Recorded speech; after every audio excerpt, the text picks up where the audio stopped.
living fully alive in every way. You're listening to Relationship Prescriptions with Dr. Carol. Hi there, friends. I'm Dr. Carol, and welcome to Relationship Prescriptions.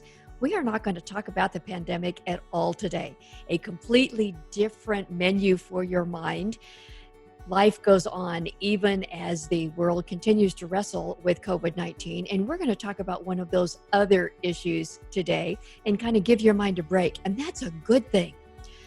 Denise McAllister is a cultural commentator, a New York Times bestselling author. She's been on numerous media programs and has something to say about men and women. In our culture today, there has been so much wrangling and even toxic communication back and forth. The Me Too culture has certainly escalated that in the last few years. But what does it really mean to be a woman, especially in today's culture? What does that say about how we think about masculinity?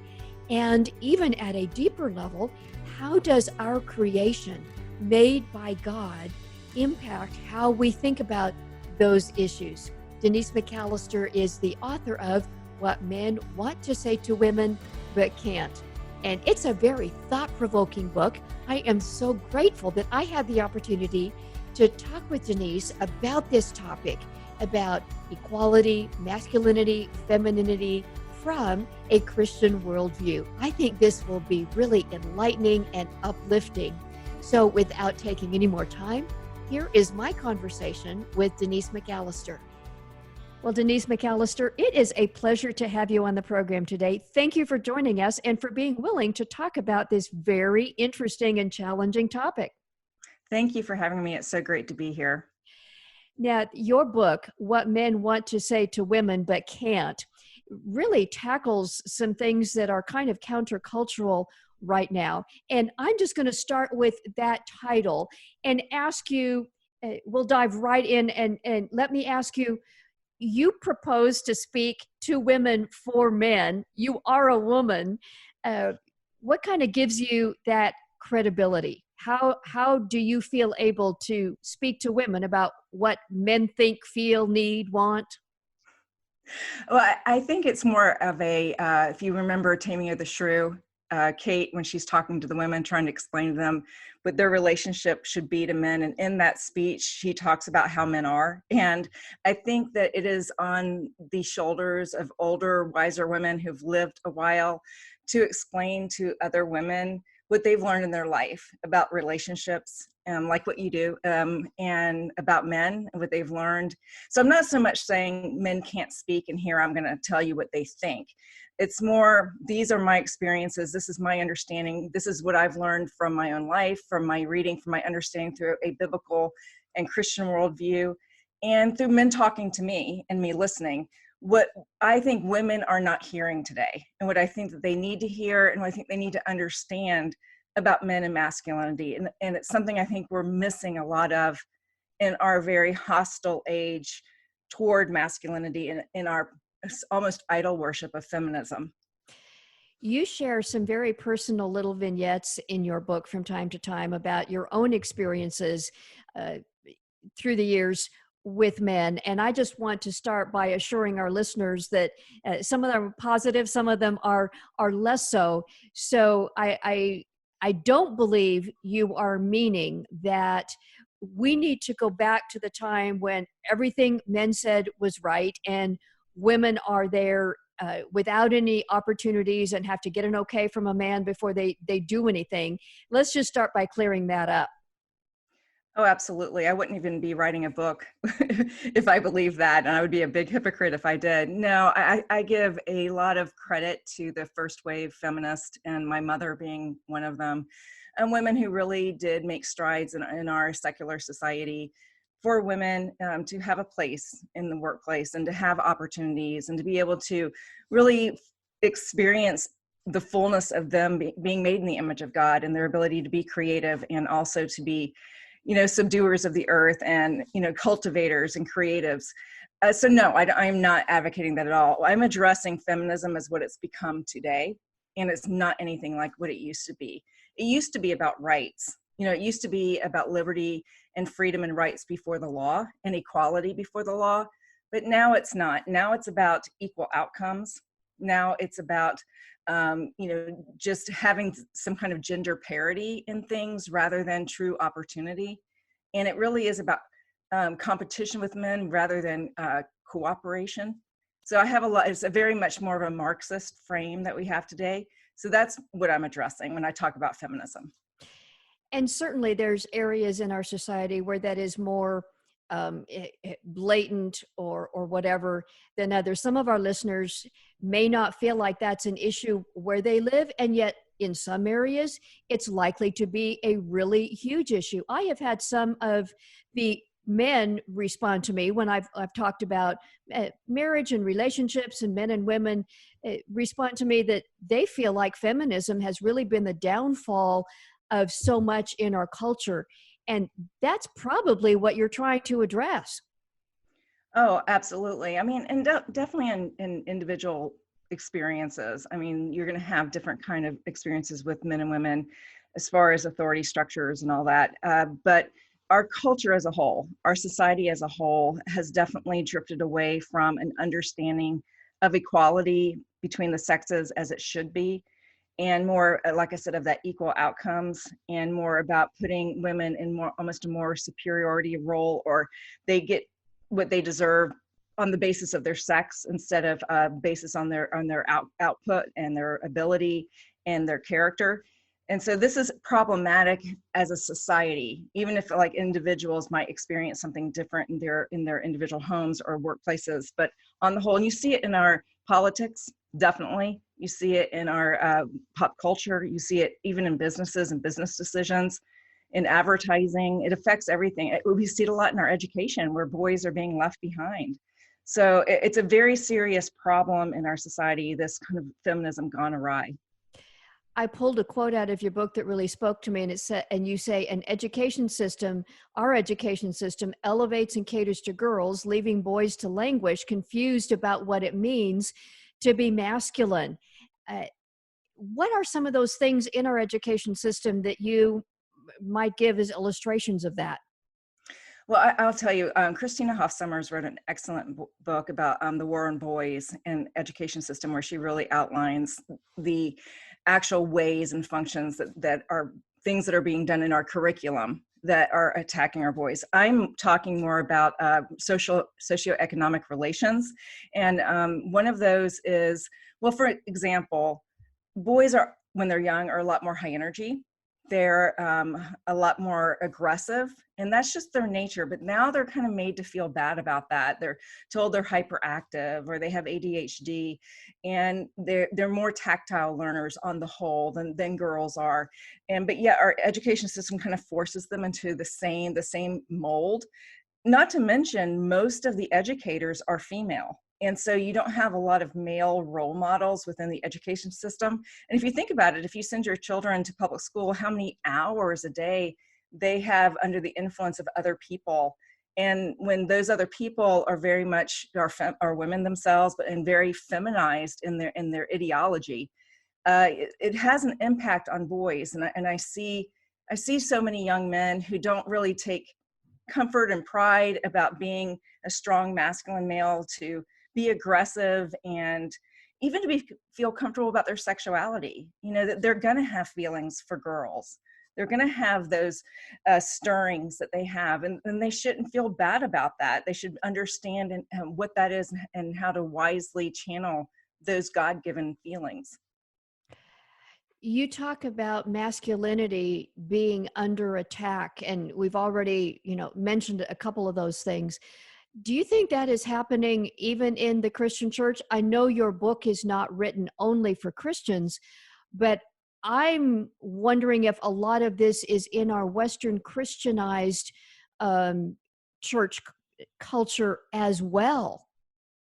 Well, absolutely. When I started writing the book, when I wrote the book, it is geared more actually to a secular audience, because I use a lot of apologetics in that to explain the Christian worldview. I don't assume my readers are Christians when I wrote the book, but yet you're right. Christians themselves, I encourage them to read it, because one, they'll be encouraged about, and a reminder about what worldview should be about masculinity and femininity, about what we are as made in the image of God as men and women.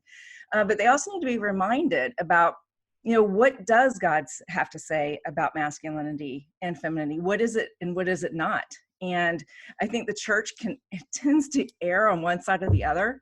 Either they become too patriarchal and too male dominated, or, you have a lot of feminism creeping into churches. I see this fear of talking about men being the head of their homes. There's always this long litany of explanations and caveats, and we're not saying this, and it's okay.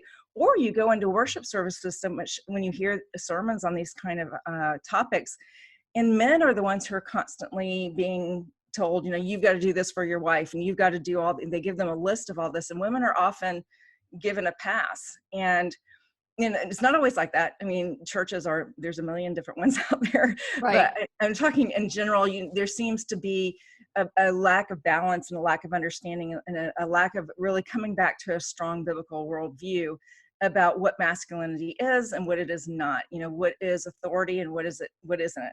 Where are we equal and how are we not? And I think when it comes down to it, especially in the last chapter of my book where I talk about identity, we are a lot more alike than we are different. But where we're different, we're very different.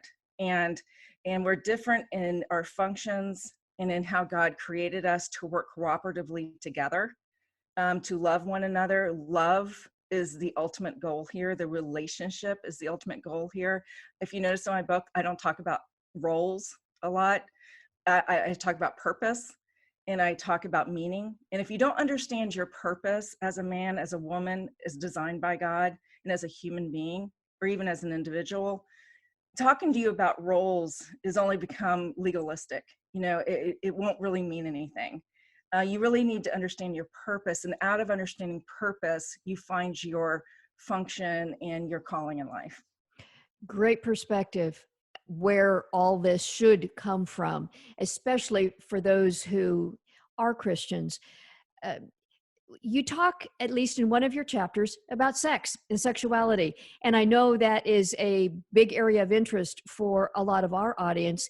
And you encourage, this is another quote from your book, to women, quote, "If you love the man you're married to, make love to him," end quotes. So I just want you to unpack the sexuality part of this. It's certainly gotten, it's a hot topic in our culture.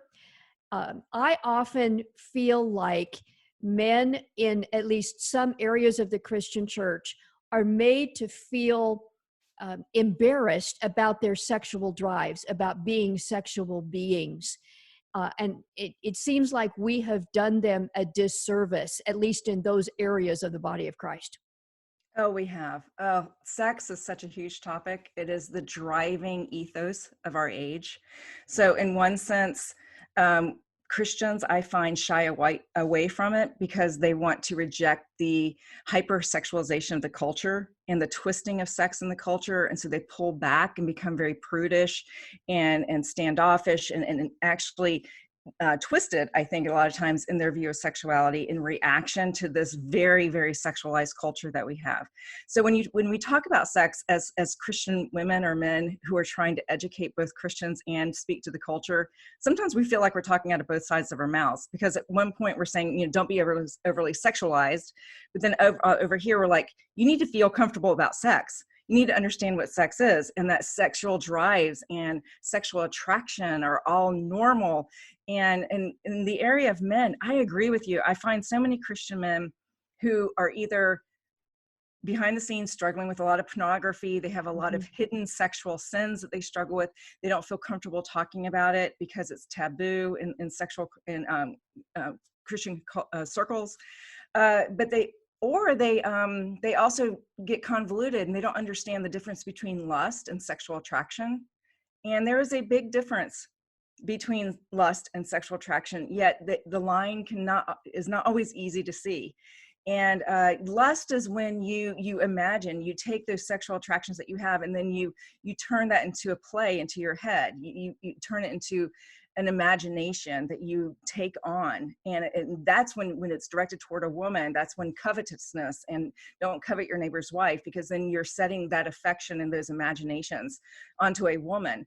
But the attraction, a sexual attraction of that, just that feeling, that tension that you have when you see someone who's attractive, that you happen to be attracted to, there's nothing wrong with that. That's normal. And you're going to feel that even if you're married. You're going to have times when you have an attraction, that impulse that's not in your head yet. It's just an impulse, a feeling that that's normal. And you don't need to be afraid of that or try to cover up a woman because of it, or make her feel bad because of it, or make yourself beat up on yourself because of it. It's when you bring that into the imagination and into your heart that it becomes problematic and it becomes lustful. And that's when it can have all kinds of bad consequences, like pornography or adultery, fornication, all these other things that can come out of that. Thanks for explaining that. And I want to ask you to explain something else as well. There are women who have been hurt by men, very deeply so, and have developed an appropriate guardedness, perhaps in many cases even fear about relating with men because of very real harm that they have experienced. Where do you believe the line between true toxic masculinity that is harmful is, and the masculine nature with which God built male humans? Mm-hmm. Well, I like to use the term, there's sinful human beings, there's toxic human beings, and they can be men or women. As far as, toxic men, toxic human beings that are of the male variety, yes, one thing in my book, I tell stories. I am not a woman who's over here who's had a pristine, perfect life and perfect relationships with men, or who in any way idealizes men. I've seen men at their worst and at their best. And at their worst, I've been subject to abuse by a father who had PTSD coming back from Vietnam. I suffer personally from complex PTSD because of it, a lifetime struggle that has just been debilitating to me and could be cause for all kinds of bitterness toward male authority. I was raped in college. I've been sexually harassed more times than I can tell you, working in the business that I've worked in the media, in the spotlight. It's everywhere. And, so I've been harassed in workplaces when I was younger.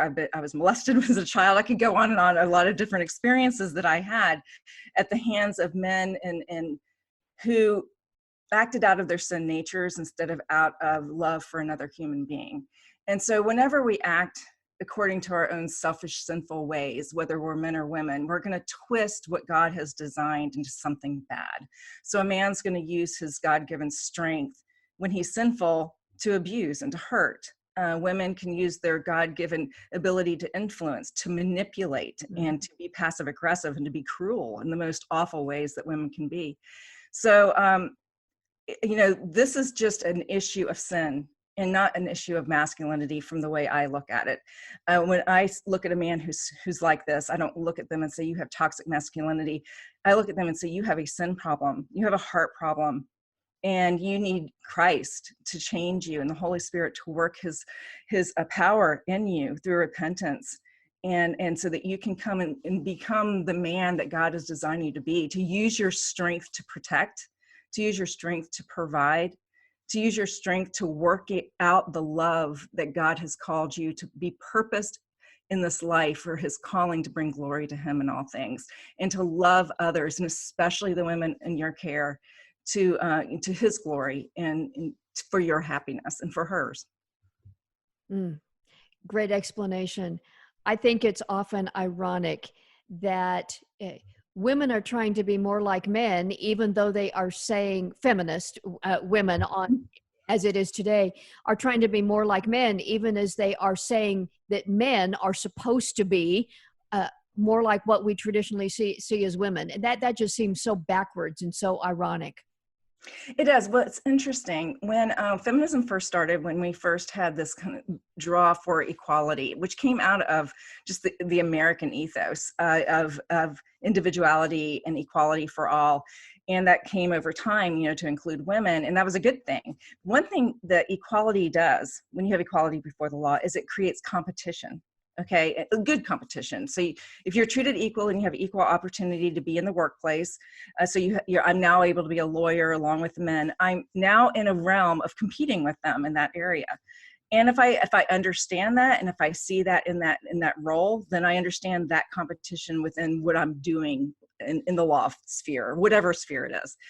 The thing, though, is that when feminism stopped being about equality of opportunity to get into those positions to be competitive, and it became about equal outcomes, competition became the enemy. Because what happens in competition? Competition has unequal outcomes, always. You're competing and you're different in so many different ways. No two individuals are alike. I have different abilities. I spend more time, all kinds of things. So you're going to have different outcomes. But if your goal and your ideology has now become that equality, that fairness, that justice is about equal outcomes, then you're going to actually resent the very opportunities for competition that you have gained through equality itself. And then you're going to demand that there be equality imposed. Mm-hmm. And so when women started to be equal to men and wanted to compete with men, they set men up wrongly as the standard. So women became, back in the day, you can see it, even now, feminists be more and more like a man. They seem to hold their standard up of success to be more like men. And so their equality, instead of being about opportunity for us to explore as women in our feminine way, became about being just like men. Well, in trying to be just like men, we're going to fail because we're not men. And if we try to do that in a competitive environment, you're going to lose anyway, because even in competition for anyone, you're going to have unequal outcomes. So then this grand experiment for women to become just like men failed when it came to equal outcomes. So now they're looking feminism saying, well, we need to pull men down. Men need to have what they've achieved taken from them, and women need to have it. By the very fact, just because they're women, there needs to be the same amount of women in Congress, same amount of women as CEOs. We need to have a female president just because she's a female, because it's right and fair, right? Instead of honoring people as being different. And because you're still losing in the competition, because they're still losing, because you can't really ever have equal outcomes without force, they're demanding that men stop being successful at things, stop being men, and they're feminizing them, and they're reconstructing their masculinity into a frame that makes it easier for women to compete with them. The whole competition thing, that makes me think of that old song, anything you can do, I can do better. And it's gotten so out of proportion to the healthy relationships that you and I both believe God intended. Denise, we've talked quite a while about the problems and how things are skewed and not the way that healthy relationships can and should be. Let's talk for a few minutes about what needs to happen, what can change, what would be some solutions, where should we be working to go toward? Absolutely. Well, the first thing we need to understand is, what is our identity in God? Who does God want us to be, and what does he want us to do? Not what do we want. So we need to be humbled as men and women about our own identity, and understand that we were made for a purpose as human beings made in God's image, and as women and as men. So we need to understand what the differences are. What is my calling as a woman, and what is a man's calling as a man? And respect that it's not the same. Don't fall for the lie of the ideology of feminism and Marxism that we have to be the same. Because we don't have to be competing with each other in our very being. We're made to cooperate in order to cultivate this earth and to spread the gospel of Christ together. So I think that's first, is to understand your identity. And then to know that the purpose and the goal is not competition. It's not to get whatever I want. It's not about you. It's about love. And I don't mean that smushy Hollywood kind of love. I'm talking about real love, which is what God has called us to do and to be, is to love one another, even as he has loved us. That is our calling. And so we need to ask, am I acting out of love? Am I acting out of who God has designed me to be? as a human being, as a woman, and even in my individual capacities and gifts that God has given me? Am I using them to love others? And am I acting out of cultivating trust?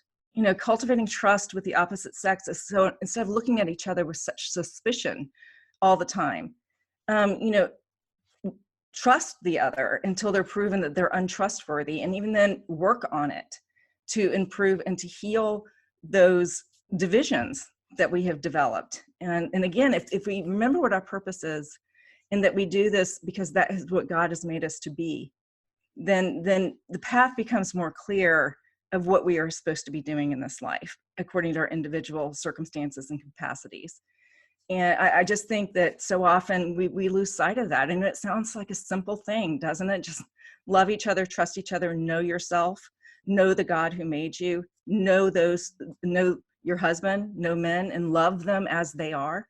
Instead of trying to remake everyone else in your own image, knock the idol of yourself off the shelf and put God back there, so that you can actually love your fellow human beings as God has made them, instead of trying to remake everyone in your image and becoming angry when they're not. Oh, going back to purpose, that really rings true. And not having to prove yourself to other human beings. I often like to say, living your life before an audience of one. And it's when you do that, it will impact how you can love others. And I so appreciate you highlighting that when we talk about love, it's not the sappy emotionalism. Love can be fierce. It needs to be. It's often strong. And that's what we are called to. Mm-hmm. And it's often hard. I mean, it's hard to love in the way that God has loved. It's sacrificial. It's also stern in a way about what good is. Because if you truly love someone, you want what's good for them. And too often we live lives in wanting what's good for us. And even in our relationships, we look at, I want what's good for you so that it will be good for me. And, there is always this little self-interest in there, but ultimately we're to love other people for their own good. They're persons, they're subjects. They're not objects for us to use. They're not tools for us to use. And, John Paul II said that the opposite of love isn't hate. It's to use another human being as a tool. And, I really do believe that. I think that it's one of the big problems in our society is that we have lost not only the personhood of human beings in the womb, but we've lost the personhood of everyone who's walking around living. And we treat people as tools in the workplace, in the home. Husbands are treating wives as tools. Wives treat husbands as tools for income or whatever it is that they're using them for, instead of really seeing that this person who I've been joined together, either socially through friendship and work or in a marriage, is someone that is a human being and a person and a subject unto themselves. They're the end of my relationship with them. They're not a means to my own agenda. And I'm to love them and to treat them in that way and seek their good. And in seeking their good, I'm doing good.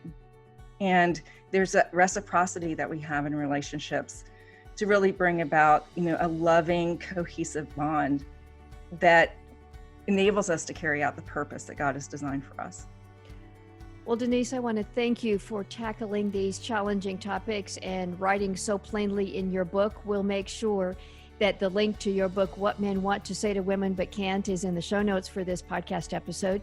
And if our listeners should choose to find out more about you, where could they do so? They can go to Twitter at McAllisterden.com. Even though I'm not as active there as I used to be, I am working on a new website, and I'll let everyone know when that's available, and I'll let them know on Twitter, so you can find out more there. Okay. Thank you for your work and your love for the body of Christ. May God bless you, and have a great day. You too. Thank you. Did that stretch your mind a bit like it did for me? I so appreciate Denise's perspective coming from a worldview that embraces how God created us as men and women, rather than following after some of the cultural ways that we can fall into, even as Christian believers. What Men Want to Say to Women But Can't. Check the show notes for the links to where you can find that book and some of Denise's other resources, and I know that will be uplifting and perhaps even stretch your mind a bit in some of these very culturally provocative ways of thinking. I want to thank you for being part of our podcast family each week, and I would love to hear from you. Whether you have a question or a comment about this episode or another episode, maybe you have a topic that you'd like us to address on this program. Just go to drcarolministries.com. That's DRCAROL ministries.com. Use the contact us page there. I read those personally, and it would just mean a great deal if you would get in touch with me. I also would encourage you to share this program. If any of these episodes have been meaningful to you, share it with your friends or rate it or leave a comment on iTunes. That can be helpful for other people to find out about this program as well. Thank you for being part of our family. And until next time, may God bless you. Thank you for listening to Relationship Prescriptions with Dr. Carol.